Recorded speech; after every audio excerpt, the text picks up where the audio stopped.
Hello friends, very good evening. Welcome to Economy Everyday. Important economy related articles న్యూస్లో వచ్చేవన్నీ కూడా ఈ సిరీస్లో భాగంగా మనం కవర్ చేస్తున్నాం. సో దాంట్లో భాగంగానే the minimum tax on big businesses అనే ఆర్టికల్ హిందూలో అపియర్ అయింది. సో ఈ ఆర్టికల్ని మనం డీటెయిల్డ్గా కవర్ చేద్దాం. సో ఐ ఎక్స్ప్లెయిన్ చేసే ముందు ఒకసారి ఇయర్ ఎండ్ ఆఫర్ గురించి మరొకసారి చెప్తానమ్మా. మనకి UPSC infinity live and recorded ఆన్లైన్కి, UPSC infinity offline Vizag and హైదరాబాద్లో రన్ చేస్తున్న కోర్సెస్కి రెండింటిపైన కూడా spectacular year end offers run అవుతున్నాయి. ఈఎంఐ ఆప్షన్ ఉంది, అప్ ఫ్రంట్ ఆప్షన్ ఉంది. ఈఎంఐ ఆప్షన్ పైన 10% ఆఫ్, అప్ ఫ్రంట్ ఆప్షన్ పైన 20% ఆఫ్ రన్ అవుతుంది on both online as well as offline. కొత్త బ్యాచెస్ కూడా ప్రారంభమవుతున్నాయి January 1st 2023 నుంచి. సో 31st December వరకు మాత్రమే ఈ ఆఫర్ అనేది అందుబాటులో ఉంది. సో న్యూ ఇయర్ రెజల్యూషన్ తీసుకోండి, యూపీఎస్సీ ప్రిపరేషన్ సాలిడ్గా స్టార్ట్ చేయండి 1st January నుంచి. మనమన్నీ కూడా లైఫ్ టైం వ్యాలిడిటీ కోర్సెస్, మీకు జాబ్ వచ్చేంత వరకు కూడా యాక్సెస్ ఉంటుంది. ఇది మీరు కాంటాక్ట్ చేయాల్సిన నెంబర్. కాంటాక్ట్ చేసి వివరాలు కనుక్కొని వచ్చేసేయండి. ఇవాళ article the minimum tax on big businesses. ఒకసారి దీని కథ ఏంటో మనం చూద్దాము. నేను ఆర్టికల్లోంచే మీకు ఎక్స్ప్లెయిన్ చేస్తాను, హైలైట్ చేస్తూ మీరు రివిజన్ చేసుకోవడం కూడా మీకు ఈజీగా ఉంటుంది. సో ఇక్కడ మీరు ఒకసారి గమనిస్తే అసలు న్యూస్లోకి ఎందుకు వచ్చింది, ఏం జరిగింది అనేది మీరు గమనిస్తే ఏం జరిగిందంట, members of European Union last week agreed in principle to implement a minimum tax of 15% on big businesses. ఈ పెద్ద పెద్ద కంపెనీస్ ఏవైతే ఉన్నాయో అవి మినిమం 15% ట్యాక్స్ పే చేసేలాగా ఒక రూల్ తీసుకురావాలని చెప్పి లాస్ట్ ఇయర్ అనుకున్నారు. OECD organisation for economic cooperation and development, వీళ్ళు ఇందులో ఉన్న మెంబర్ కంట్రీస్ అన్నీ కలిపి ఒక గ్లోబల్ ట్యాక్స్ అగ్రిమెంట్ తయారు చేసుకున్నాయి.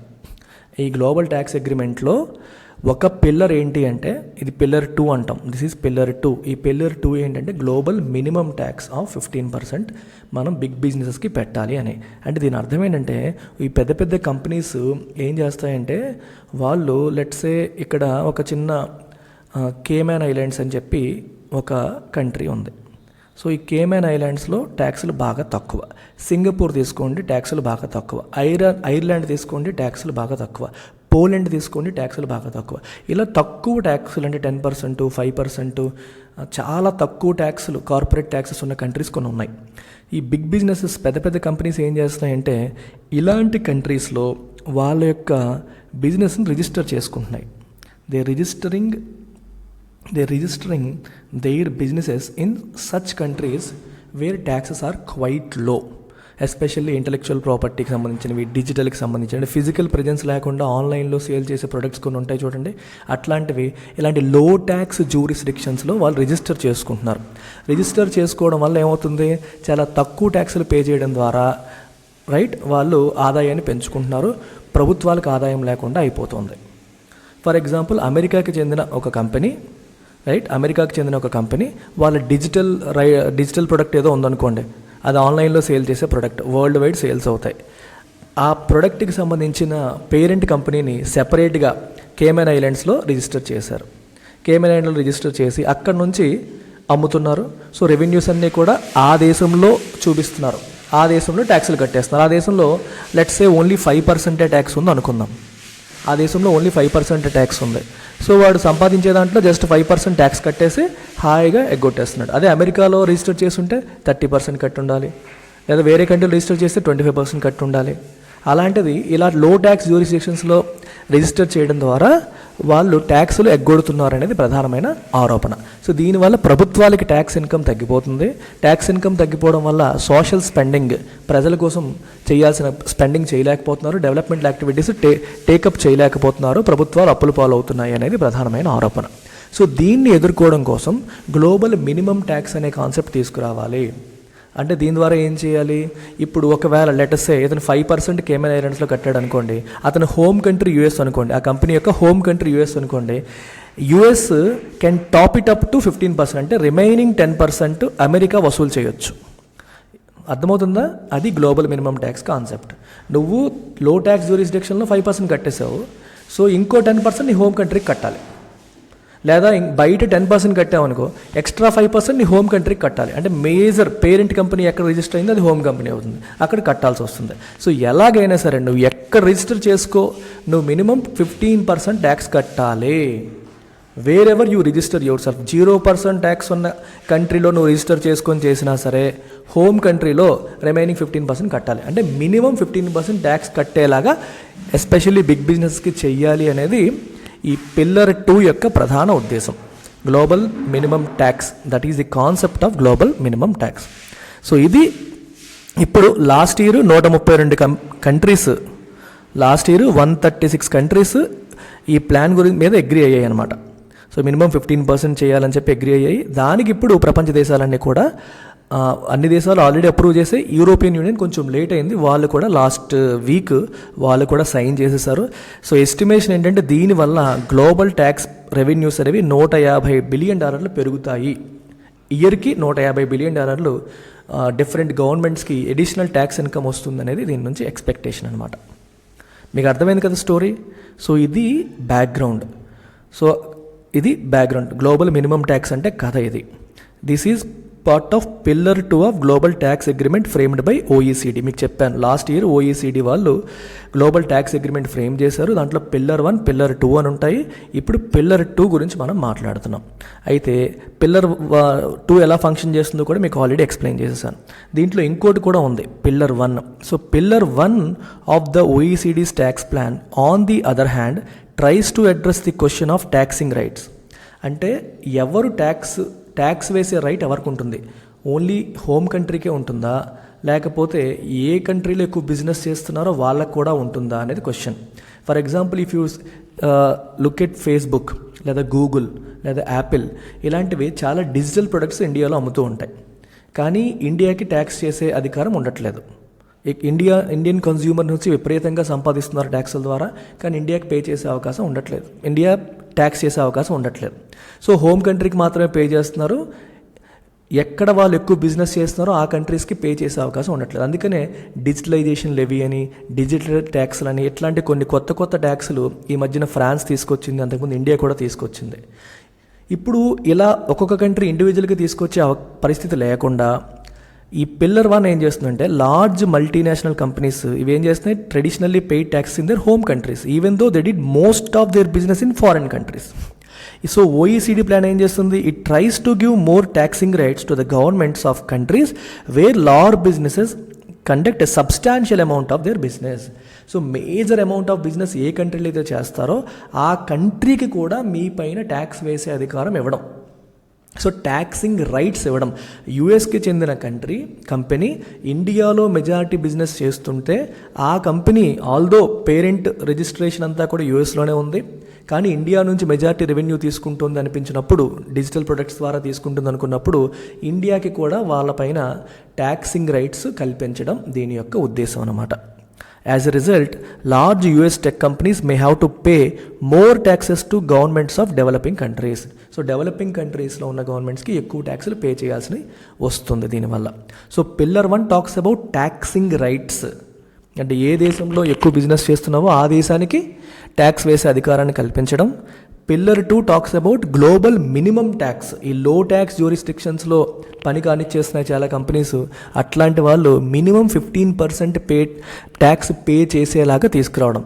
మీకు ఆల్రెడీ ఎగ్జాంపుల్ కూడా చెప్పాను, 5% పే చేస్తున్నారు అనుకుంటే అడిషనల్ 10% హోమ్ కంట్రీ టాప్అప్ చేసే అవకాశాన్ని ఇది కల్పిస్తుంది. సో ఇది స్టోరీ అన్నమాట. ఈ రకంగా మనకి global minimum tax concept work అవుతుంది. అయితే ఎందుకు ఇది తీసుకురావాల్సిన పరిస్థితులు ఎందుకు వచ్చాయి అంటే, మనకి corporate tax rates across the world have been dropping over the last few decades. కొన్ని దశాబ్దాలుగా ట్యాక్స్ రేట్స్ తగ్గిపోతున్నాయి. ఎందుకని? As a result of competition between governments to spur economic growth through greater private investment. Private investment అంటే అర్థం ఏంటి? Corporate companies పెట్టే ఇన్వెస్ట్మెంట్స్ని, అంటే కొత్తగా బిజినెస్ స్టార్ట్ చేసినా, ఎక్స్పాన్షన్ చేసినా వాటిని ప్రైవేట్ ఇన్వెస్ట్మెంట్ అంటాం. అంటే మా దేశంలో పెట్టుబడులు పెట్టండి అని చెప్పి వివిధ కంట్రీలు పోటీ పడి ట్యాక్సులు తగ్గించుకుంటూ వచ్చేస్తున్నాయి. ట్యాక్సులు తగ్గిస్తే ఎందుకు వస్తాయి? ఇప్పుడు ఏ కంపెనీ అయినా సరే తక్కువ ట్యాక్సులు పే చేయాల్సి వస్తుంది అంటే వాళ్ళకి అడ్వాంటేజ్ కదా. ఇప్పుడు కంట్రీ ఏలేమో 30% ట్యాక్స్ ఉంది, కంట్రీ బిలోనేమో 40% ట్యాక్స్ ఉంది, కంట్రీ సిలో 10% ట్యాక్స్ ఉంది. అప్పుడు వాళ్ళు ఏమనుకుంటారు, నేను కంట్రీ సిలో పెట్టుకుంటే నాకు 10% ట్యాక్స్ కడితే సరిపోతుంది, నేను 100 రూపాయలు సంపాదిస్తే ఇక్కడ 10 రూపాయలు ఇస్తే సరిపోతుంది, అక్కడైతే 40 ఇవ్వాలి, ఇక్కడైతే 30 ఇవ్వాలి, నాకు ఇది అడ్వాంటేజ్ కదా. అర్థమవుతుందా? సో అందుకని చెప్పి ఎక్కడ తక్కువ ట్యాక్స్ ఉంటే అక్కడికి వెళ్ళే అవకాశం ఉంటుంది, అక్కడ నాకు బాగుంటుందని చెప్పి వాళ్ళు అట్రాక్ట్ అవుతారని చెప్పి కంట్రీలన్నీ ఒకరితో ఒకరు పోటీ పడి వాళ్ళ కంట్రీ యొక్క ఎకనామిక్ గ్రోత్, వాళ్ళ కంట్రీలో ఎంప్లాయ్మెంట్ జనరేట్ చేయాలన్న ఆకాంక్షతో పోటీ పడి ట్యాక్సులు తగ్గించుకుంటూ వచ్చేసాయి. సో ఈ తగ్గించుకుంటూ రావడం వల్ల ఏమైందంటే 1980స్లో 40% పైన ఉండేవి ట్యాక్సులు, అవి 2020కి 25%కి తగ్గిపోయాయి యావరేజ్గా. కొన్ని కంట్రీస్లో 30లు ఉన్నాయి, 40లు ఉన్నాయి, కొన్ని కంట్రీస్లో 5%, 0% ఉన్న కంట్రీస్ కూడా ఉన్నాయి. ఎందువల్ల? Thanks to global tax competition. ఈ ట్యాక్స్ కాంపిటీషన్ అయిపోయింది కంట్రీకి మధ్య కాంపిటీషన్ వల్ల. ఇది ఎవరు స్టార్ట్ చేశారు? అప్పట్లో US president Ronald Reagan and former British prime minister Margaret Thatcher in the 1980s. 1980స్లో 1970స్లో American economy was not doing great, even British economy was not doing great. రెండు దేశాల ఎకానమీలు సరిగ్గా లేవు. సో అందుకని ఎకానమీస్ని మళ్ళీ బూస్ట్ చేయాలి, ఎకనామిక్ గ్రోత్ రావాలి అని భావించి కార్పొరేట్స్కి హెల్ప్ చేయాలనే భావనతో రీగోనామిక్స్ అంటారు. రొనాల్డ్ రీగన్ తీసుకొచ్చిన ఈ ఎకనామిక్ పాలసీ, అలాగే థ్యాచరిజం, మార్గరెట్ థెచర్ 1980స్లో అక్కడ తీసుకొచ్చిన ఈ పాలసీని ఏమంటారంటే థెచరిజం లేదా రీగోనామిక్స్ అని చెప్పంటారు. ఇద్దరు సిమిలర్ పాలసీస్తో వచ్చారు. దాంట్లో భాగంగా ట్యాక్స్ రేట్స్ని తగ్గించడం అనేది మొదలైంది. అలా మొదలైంది ఎప్పటికీ కంటిన్యూ అవుతుంది. దీన్నే ఓఈసీడీ ఏమంటుందంటే రేస్ టు ద బాటమ్ అంటుంది. అంటే ఎలా అవుతుందంటే 40 నుంచి చివరికి అందరూ జీరోకి వెళ్ళిపోయేలాగా పోటీపడి ట్యాక్సులు తగ్గించుకుంటూ వస్తున్నారు. దీనివల్ల కార్పొరేట్ కంపెనీస్ ఇంకా ఇంకా ఇంకా ఇంకా ధనవంతులు అయిపోతున్నారు. కార్పొరేట్ కంపెనీ ఓనర్స్ వాళ్ళు ధనవంతులు అవుతున్నారు. సో ప్రభుత్వం దగ్గర డబ్బులు ఉంటే పేదవాళ్ళ కోసం ఖర్చు పెడతారు, కార్పొరేట్స్ దగ్గర మాత్రమే డబ్బులు ఉండే పరిస్థితికి ఇది కల్పిస్తుంది. ఎలా అయిపోయిందంటే కొన్ని కార్పొరేట్ కంపెనీస్ యొక్క టర్న్ ఓవర్స్, వాళ్ళ బిజినెస్ వాల్యుయేషన్స్ ఒక కంట్రీ జీడిపి కంటే ఎక్కువ ఉండే పరిస్థితులు మనం చూస్తున్నాం. అంతగా కార్పొరేట్ కంపెనీస్ పెరిగిపోయాయి. ఇది పరిస్థితి అనమాట. అందువల్ల ఏమవుతుంది, గవర్నమెంట్కి షోర్ అప్ రెవెన్యూస్, అవసరమైన వాళ్ళ రైజింగ్ స్పెండింగ్కి తగ్గట్టు రెవెన్యూస్ని సేకరించడం కష్టమైపోయే పరిస్థితి వచ్చేసింది. అందుకనే ఈ మినిమం ట్యాక్స్ ప్రపోజల్ అనేది తీసుకొచ్చారు. ఇప్పుడు చెప్పాను కదా, ఒకరితో పోటీ పడి తగ్గించుకుంటూ వెళ్ళడం వల్ల ఎక్కడైతే బాగా తక్కువ ఉందో ఆ దేశాలకు వెళ్ళి వీళ్ళు పెట్టుబడులు పెట్టేస్తున్నారు. ఆ దేశాల్లో తక్కువ ట్యాక్స్లు పే చేయడం ద్వారా ప్రాఫిట్స్ పెంచుకుంటున్నారనమాట. ఇది పరిస్థితి. అందుకని మినిమం ట్యాక్స్ ప్రపోజల్ అనేది తీసుకొచ్చారు. Especially fiscal state of governments across the world బాగాలేదు. ఎవరి పరిస్థితి బాగాలేదు, ప్రపంచ దేశాలన్నీ కూడా స్ట్రగుల్ అవుతున్నాయి, ఎకనామిక్ కండిషన్ బాగాలేదు, డెఫిసిట్స్లో ఉన్నాయన్నమాట. సో పబ్లిక్ డెట్ చూస్తే మీకు అర్థమవుతుంది, ప్రతి దేశానికి కూడా అప్పులు అనేవి బాగా పెరిగిపోతున్నాయి. ఇది పరిస్థితి. So this is the story of global minimum tax. అయితే ఇప్పుడు దీన్ని ఇంప్లిమెంట్ చేస్తే ఏమవుతుంది అనేది కూడా కొంచెం రాశారు. ఇదంతా మనం చదవాల్సిన పని లేదు, బట్ కొంత మీకు చెప్తాను. సో ఇందులో చూస్తే మీరు సమ్ గవర్నమెంట్స్, ఎస్పెషల్లీ ఈ ట్రెడిషనల్ ట్యాక్స్ హేవెన్స్ అంటే తక్కువ ట్యాక్స్లు మెయింటైన్ చేస్తున్న గవర్నమెంట్స్ ఏవైతే ఉన్నాయో వాళ్ళు ఒప్పుకుంటారో దీనికి, they are likely to disagree. So వాళ్ళు డిసగ్రీ అవుతారు, దీని ఇంప్లిమెంటేషన్ని స్టాల్ చేసే ప్రయత్నం అంటే ఆపే ప్రయత్నం చేస్తారు. ఇప్పుడు ఏమవుతుందంటే, సో మరి ఆ కంపెనీకి అడ్వాంటేజ్ ఉండదు కదా. ఇప్పుడు for example you take Ireland తీసుకోండి. ఓకే, నేను ఎగ్జాక్ట్ ఫిగర్స్ చెప్పట్లేదు, నార్మల్గా చెప్తాను. ఐర్లాండ్లో 10% ట్యాక్స్ ఉంది, యూఎస్లో లెట్స్ సే 20% ట్యాక్స్ ఉంది అనుకోండి. సో యూఎస్కి చెందిన కంపెనీ ఐర్లాండ్లో రిజిస్టర్ చేసేసుకొని, అంటే పేరెంట్ కంపెనీ ఐర్లాండ్ యూఎస్లోనే ఉంటుంది, దాని యొక్క సబ్సిడరీ కంపెనీ ఇంకొకటి తీసుకొచ్చి దాన్ని ఐర్లాండ్లో రిజిస్టర్ చేసేసి, సో వాళ్ళకి let's say 1 lakh rupees profit వస్తే, మీకు ఇండియన్ కరెన్సీలో చెప్తాను అర్థం కావడం కోసం, సో 10% పే చేసి తప్పించుకుంటున్నారు. ఇప్పుడు గ్లోబల్ మినిమం ట్యాక్స్ వస్తే ఏమవుతుంది, 10% అంతా 10,000 కట్టేసి తప్పించేసుకుంటున్నాడు. గ్లోబల్ మినిమం ట్యాక్స్ తీసుకొస్తే ఏమవుతుందంటే ఈ యూఎస్ ఇంకో 5% ఛార్జ్ చేసే అవకాశం యూఎస్కి వస్తుంది. సో ఇక్కడ 10,000 కట్టి తప్పించుకోవడానికి అవ్వదు, ఇంకో 5%, ఇంకో 5,000 రూపీస్ నువ్వు యూఎస్కి పే చేయాల్సి ఉంటుంది. అంటే నువ్వు ఐర్లాండ్లో బిజినెస్ పెట్టుకున్నప్పటికీ నువ్వు మినిమం 15% కట్టడం అయితే తప్పదు. ఐర్లాండ్లో ఒకవేళ 5% ఉందనుకోండి, అప్పుడు యూఎస్ వాడు 10% ఛార్జ్ చేస్తాడు.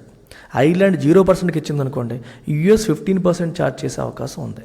సో ఐర్లాండ్లో పెట్టుకోవడం వల్ల పెద్దగా బెనిఫిట్ అనేది రాదు. మీకు అర్థమైందా? ఐర్లాండ్లో పెట్టుకోవడం వల్ల బెనిఫిట్ అనేది రాదు. ఇప్పుడు ఇంకొక company let's say Cayman islands అని ఉంది. ఈ కేమెన్ ఐలాండ్స్లో 5% ఉందనుకోండి. ఇప్పుడు ఐర్లాండ్ బెటరా, కేమెన్ ఐలాండ్స్ బెటర్ అంటే రెండు సేమే. కేమెన్ ఐలాండ్స్లో 5% కట్టావు అనుకో, యూఎస్లో 10% కడతావు. ఐర్లాండ్లో 10% పెట్టావు అనుకో, యూఎస్లో 5% పెడతావు. సో అల్టిమేట్గా కంపెనీకి 15% మినిమం కట్టక తప్పదు. సో ఇప్పుడు ఏమవుతుందంటే ఇంకా ట్యాక్స్ రేట్లు తగ్గించేయడం వల్ల ఏ కంట్రీకి ఉపయోగం ఉండదు. వీడు 5% పెట్టాడు, వీడికి పోటీకి ఇంకోటి 0% పెడదామన్నా యూజ్ ఉండదు. వాడు 0% పెట్టినా సరే హోమ్ కంట్రీలో 15% కట్టాలి. సో ఈ కంట్రీస్ అన్నీ పోటీపడి రేస్ టు ద బాటమ్ ట్యాక్సులు తగ్గించుకునే కార్యక్రమం అనేది ఆగుతుంది. కంపెనీస్కి కూడా ఎక్కడ పెట్టినా పెద్ద ఉపయోగం ఉండదు, మినిమం 15% కట్టాల్సి వస్తుంది. ఇది పరిస్థితి. అందువల్ల ఆల్రెడీ ఇప్పుడు లో ట్యాక్సులు పెట్టి బెనిఫిట్లు పొందుతున్న కంట్రీస్ దీన్ని ఇంప్లిమెంట్ చేయడానికి ఒప్పుకోకుండా అల్లరి పెట్టే అవకాశం అనేది ఉంది. హై ట్యాక్స్ జ్యూరిస్డిక్షన్స్, ఆల్రెడీ ఎక్కువ ట్యాక్సులు చార్జ్ చేస్తున్న కంట్రీస్ ఏవైతే ఉన్నాయో వాళ్ళు మాత్రం ఇమీడియట్గా ఒప్పుకుంటారు. ఎందుకంటే వాళ్ళే నష్టపోతున్నారు కదా, వాళ్ళైతే ఖచ్చితంగా ఒప్పుకుంటారు. ఎందుకంటే it saves them from having to compete against లో ట్యాక్స్ జ్యూరిస్డిక్షన్స్. వీళ్ళతో పోటీ పడాల్సిన అవసరాన్ని అది తీసేస్తుంది కాబట్టి వాళ్ళు ఒప్పుకుంటారు. ఈ లో ట్యాక్స్ వాళ్ళు మాత్రం కొంచెం అల్లరి పెట్టే అవకాశాలు ఉన్నాయి. సో వాళ్ళు ఈ ఓఈసీడీలో మెంబర్స్ కాకుండా బయటకు వచ్చేసి మేము వేరేగా ఉంటాము, మీ దానికి మేము ఒప్పుకోము అనే ఇష్యూస్ అయితే కొన్ని ఉంటాయి. అయితే ఓవరాల్గా ఈ ఓఈసీడీ ట్యాక్స్ ప్లాన్ అనేది గ్లోబల్ ఎకానమీకి మంచి చేస్తుందా చెడు చేస్తుందా అనేది క్వశ్చన్. సో దీన్ని కొంతమంది పాజిటివ్స్ మాట్లాడుతున్నారు, కొంతమంది నెగిటివ్గా మాట్లాడుతున్నారు. For example supporters of OECD's tax plan ఏమంటున్నారంటే it will end the global race to the bottom. ఇందాక మీకు చెప్పినట్టు ట్యాక్స్లు తగ్గించుకునే ఈ రేస్ అనేది ఎండ్ అవుతుంది. And help governments collect the revenues required for social spending అవసరమైన రెవెన్యూస్ ప్రభుత్వాలు కలెక్ట్ చేసుకునే అవకాశాన్ని కల్పిస్తుంది. కాబట్టి ఇది మంచిది. ఇంకా ఏమంటున్నారంటే the plan will also help counter rising global inequality by making it tougher for large businesses to pay low taxes by availing services of tax havens. ఈ లార్జ్ కంపెనీస్ అన్నీ ఏం చేస్తున్నాయంటే తెలివిగా, ఇప్పుడు చిన్న కంపెనీ ఉంది, పెద్ద కంపెనీ ఉంది. చిన్న కంపెనీకి వేరే దేశానికి వెళ్ళి అక్కడ సెటప్ చేసి ఇవన్నీ వాళ్ళకి తెలియదు. పెద్ద కంపెనీస్కి వాళ్ళకి ఆల్రెడీ మల్టీనేషనల్ ప్రెజెన్స్ ఉండడం వల్ల లో ట్యాక్స్ జ్యూరిస్డిక్షన్స్ ఐడెంటిఫై చేసేసి అక్కడ రిజిస్టర్ చేసేసుకొని ట్యాక్సులు బాగా తగ్గించేసుకొని, ఇప్పుడు ఒక పెద్ద కంపెనీ ట్యాక్సులు బాగా తగ్గించేసుకుంది అనుకోండి, అప్పుడు ఏం చేస్తుంది, తన ప్రొడక్ట్స్ని చాలా కాంపిటేటివ్గా ప్రైస్ చేస్తుంది. ఆ కాంపిటేటివ్ ప్రైసింగ్ని తట్టుకోలేక చిన్న కంపెనీస్ పోటీలోంచి పక్కెళ్ళిపోయే పరిస్థితి. అప్పుడు ఏమవుతుంది, వీళ్ళకి కాంపిటీషనే ఉండదు. కొన్ని కంపెనీస్ మాత్రమే ప్రపంచాన్ని ఏలుతూ ఉంటాయి. పోటీ అనేది తగ్గిపోతుంది, కాంపిటీషన్ అనేది తగ్గిపోతుంది. కొందరు బాగా ధనవంతులు అయిపోతారు, కొందరు వెనక్కి ఉండిపోతారు. ఇన్ఈక్వాలిటీస్ అనేవి పెరిగిపోతూ ఉంటాయి. ఇది ఒక సమస్య. ఆ సమస్య నుంచి బయటపడడానికి ఇది హెల్ప్ అవుతుంది. అంటే నువ్వు ఎక్కడ రిజిస్టర్ చేసుకున్నా మినిమం 15% అయితే కట్టక తప్పదు. పెద్ద కంపెనీ కావచ్చు, చిన్న కంపెనీ కావచ్చు, నీకు మల్టీనేషనల్ ప్రెజెన్స్ ఉండొచ్చు, లేకపోవచ్చు, still you have to pay 15% అనేది రావడం వల్ల ఈ కొన్ని కంపెనీస్కి ఉన్న స్పెసిఫిక్ అడ్వాంటేజెస్ అనేవి ఇప్పుడు తగ్గిపోతాయి. క్రిటిక్స్ ఏమంటున్నారు, వీళ్ళు ఏమంటున్నారంటే గ్లోబల్ మినిమం ట్యాక్స్ని ఒక థ్రెట్ కింద చూస్తున్నారు. అదేంటది, ఇప్పటివరకు పాజిటివ్స్ మాట్లాడాం, దీన్ని ఒక థ్రెట్గా చూస్తున్నారు క్రిటిక్స్. ఏమంటున్నారంటే వాళ్ళు they argue without tax competition between గవర్నమెంట్కి మధ్యలో ట్యాక్స్ కాంపిటీషన్ లేకపోతే the world would be taxed a lot more than it is today. ఇంకా ట్యాక్స్లు పెరిగిపోతూ ఉంటాయి. అర్థమవుతుందా? ప్రభుత్వానికి ట్యాక్స్ కాంపిటీషన్ ఉండడం వల్ల ట్యాక్సులు తగ్గుతూ వచ్చాయి. ఈ ట్యాక్స్ కాంపిటీషన్ మనం రిమూవ్ చేస్తే వాళ్ళు ఇంకా ట్యాక్సులు పెంచుకుంటూ వెళ్ళిపోతారు. అప్పుడు ఎకనామిక్ గ్రోత్ అనేది దెబ్బతినే అవకాశం ఉంటుంది. అంటే కంపెనీస్ బిజినెసెస్ పెట్టి వాళ్ళు గ్రో అవుతుంటేనే గుడ్స్ అండ్ సర్వీసెస్ ప్రొడ్యూస్ అవుతూ ఉంటాయి. ప్రభుత్వానికి ఆ దేశపు జీడిపి అనేది గ్రో అవుతూ ఉంటుంది, ఎంప్లాయ్మెంట్ అనేది జనరేట్ అవుతూ ఉంటుంది. ఆ ట్యాక్స్ కాంపిటీషన్ ఉండడం వల్ల ట్యాక్సులు తగ్గుతుంటాయి. ట్యాక్సులు తగ్గడం వల్ల ఎక్కువ మంది ఆంట్రప్రెన్యూర్షిప్, ఇప్పుడు కొత్తగా ఒకటి కంపెనీ పెట్టాలనుకున్నాడమ్మా, ఏ కంట్రీకి వెళ్ళు ట్యాక్సులు ఎక్కువ ఉన్నాయి, 40%, 30% ఉన్నాయి. నేను ఎంత కష్టపడి రిస్క్ చేసి 100 రూపాయలు సంపాదిస్తే 40 రూపాయలు ప్రభుత్వానికి ఇచ్చేయాలనుకుంటే దాని బదులు నేను జాబ్ చేసుకుంటే బెటర్లే అని చెప్పి వాడు ఆంట్రప్రెన్యూర్షిప్ వైపు రాకుండా ఉండే అవకాశాలు ఉంటాయి. అలాంటి రిస్కులు అయితే ఉంటాయి. మీకు అర్థమవుతుందా? కొత్తగా బిజినెస్ పెట్టాలంటే ట్యాక్సులు తక్కువ ఉంటే వాళ్ళు పెట్టాలనుకుంటారు, ట్యాక్సులు విపరీతంగా ఉంటే పెట్టడానికి 100 సార్లు ఆలోచించే అవకాశాలు కూడా ఉన్నాయి. అదే ఇక్కడ చెప్తున్నారు.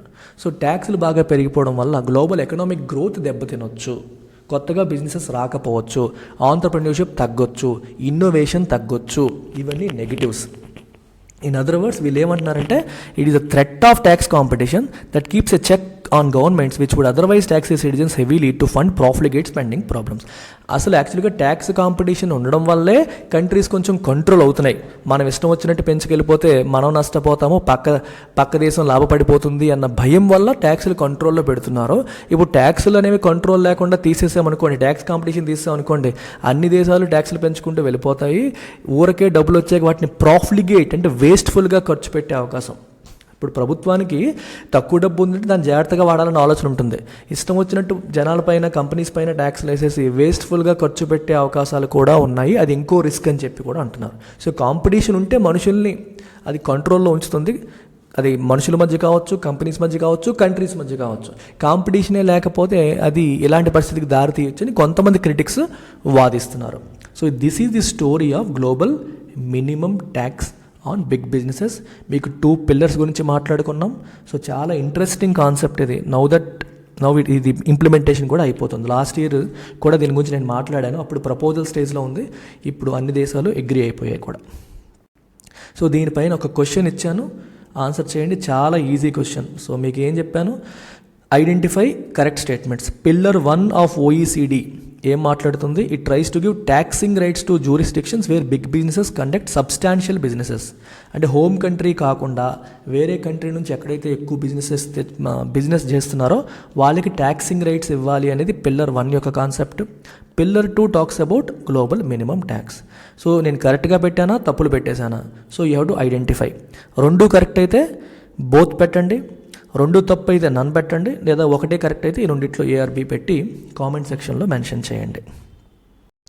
సో మరొకసారి యూపీఎస్సీ ప్రిలిమ్స్ ప్రిపేర్ అవుతున్న వాళ్ళు, ఆల్రెడీ వేరే చోట కోచింగ్ తీసుకున్నారు లేదా సెల్ఫ్ ప్రిపరేషన్ మోడ్లో ఉన్న వాళ్ళు, ఓన్లీ ప్రిలిమ్స్కి క్రాష్ కోర్స్ సరిపోతుంది అనుకునే వాళ్ళకి అల్టిమేట్ క్రాష్ కోర్స్ కూడా ఆఫర్ చేస్తున్నాం మనం.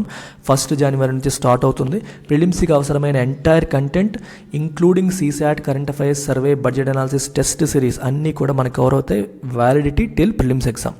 ఇది December 31 లోపు జాయిన్ అయ్యే వాళ్ళకి 10,000 రూపాయలకి అందిస్తున్నాం. 1 జనవరి తర్వాత జాయిన్ అయితే 12,999 13,000కి అందిస్తున్నాం. కాంటాక్ట్ చేయాల్సిన నెంబర్ ఇది. లేదు ఓన్లీ ఎకానమీ క్లాసెస్ మీకు బాగున్నాయి సార్, నేను మీ దగ్గర జాయిన్ అవుతాను అనుకుంటే మీకు 2 ఆప్షన్స్ ఉన్నాయి. You can go for recorded or live plus recorded. And live plus recorded కూడా నేను ఇక్కడ 10,000 ఉంది, నేను తగ్గించి 7,500కి మీకు లైవ్ ప్లస్ రికార్డెడ్ కూడా వస్తుంది. మీరు మేడంని అడగండి, సురేష్ సార్ చెప్పారు లైవ్లో 7,500కి ఇమ్మని. మేడంని అడిగితే ఈ నెంబర్కి కాంటాక్ట్ చేసి అడిగితే మీకు లైవ్ అండ్ రికార్డెడ్ 7,500కి, రికార్డెడ్ అయితే 5,000కి లభిస్తుంది. సో ఇది కాంటాక్ట్ చేయాల్సిన నెంబర్. ఈ కోర్స్ మీకు లైఫ్ టైం వ్యాలిడిటీతో ఉంటుంది. ప్రతి ఇయర్ క్లాసెస్ అప్డేట్ అవుతూ ఉంటాయి ఎప్పటికప్పుడు. మీరు ఎప్పటికప్పుడు ఎకానమీ డైనమిక్ సబ్జెక్ట్ కాబట్టి ఎప్పటికప్పుడు కంటెంట్ అప్డేట్ చేసుకుంటూ కూడా మీరు ఉండొచ్చు. So this is about UPSC economy. And నేను రన్ చేస్తున్న అదర్ కోర్సెస్ CSAT కంప్లీట్గా క్వాంట్, రీజనింగ్, ఇంగ్లీష్ మొత్తం నేను చెప్తూ ఉన్నాను. అలాగే bank, SSC and RBI grade B, CAT అన్నింటికి కూడా కొత్త బ్యాచెస్ January 1 నుంచి ప్రారంభమవుతున్నాయి. These are all live classes as well as recorded. So అతి తక్కువ ఫీజులో ఈ కోర్సెస్ అన్ని మీకు అందుబాటులో వస్తున్నాయేమో. 1 జనవరి నుంచి ఫీజు ఇంకో 2,000 పెరుగుతుంది. సో 31 డిసెంబర్ లోపు జాయిన్ అయిపోతే మీకు ఇదే ఫీజుకి జాయిన్ అయ్యే అవకాశం ఉంది. అన్ని కోర్సెస్కి లైఫ్ టైం వ్యాలిడిటీ ఉంది. కాంటాక్ట్ చేసే నెంబర్ ఇది. Take care, bye.